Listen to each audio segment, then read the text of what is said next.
Corona virus से बचने के लिए किस किस्म के मास्क का इंतखाब किया जाए? हम 3 मुख्तलिफ किस्म के मास्क का जायजा लेते हैं। फिल्टरिंग फेस पीस या FFP मास्क, ये चेहरे पर नाक, मुंह और ठोड़ी के गिर्द फिट बैठता है और ये मास्क हवा में मौजूद छोटे ज़र्रात को फिल्टर करने के साथ साथ सांस लेने और छोड़ने को भी फिल्टर कर सकता है। एक इजाफी वॉल्व या सुराख सांस लेना तो आसान बनाता है, लेकिन उससे वायरस के बच निकलने का खतरा बढ़ सकता है। लिहाजा बगैर वॉल्व वाले FFP मास्क से दो तरफा तहफ़्फ़ुज़ मुमकिन है, जबकि वॉल्व के साथ सिर्फ मास्क पहनने वाला शख्स ही वायरस से महफूज रहता है।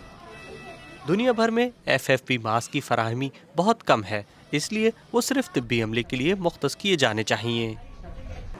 दूसरा मास्क जो आजकल ज़्यादा इस्तेमाल हो रहा है वो सादा मास्क है, जो मुंह और नाक को ढांप लेता है। ये सर्जिकल मास्क कहलाता है। ये कागज़ की मुतअद्दिद तहों और बारीक तार के साथ तैयार किया जाता है ताकि नाक पर फिट बैठ सके। सर्जिकल मास्क पहनने वाले की खांसी या छींक से निकलने वाली रतूबत को तो रोक देगा, ताहम सांस लेते वक्त अतराफ से हवा अंदर दाखिल हो सकती है। इसका मतलब बुनियादी तौर पर यह पहनने वाले के बजाय दूसरों को इन्फेक्शन से महफूज रखता है। जब ये मास्क सांस लेने से गीला हो जाए तो ज़्यादा से ज़्यादा 8 घंटों के इस्तेमाल के बाद इसे ज़ाया करना पड़ता है।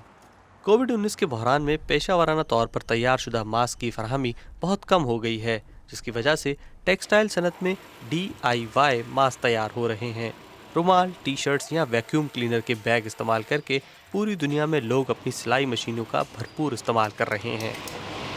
कपड़े का मास्क कागज़ के हिफाजती मास्क की तरह काम करता है। एक तहकीक के मुताबिक सर्जिकल मास्क के मुकाबले में कपड़े का मास्क नाक और मुंह से निकलने वाली रतूबत के सिर्फ 1/3 हिस्से को रोकता है। लेकिन इसका एक फ़ायदा ज़रूर है, कपड़े का मास्क धोकर मुतअद्दिद मरतबा इस्तेमाल किया जा सकता है। सबसे अहम बात यह है कि आप कोई भी मास्क पहने, ये सिर्फ उस सूरत में मौसर साबित हो सकता है जब हाथों की धुलाई और दूसरों से महफूज फासला बरकरार रखने जैसे हिफ्ज़ाने सेहत के इक़दामात इस्तेमाल किए जाएँ।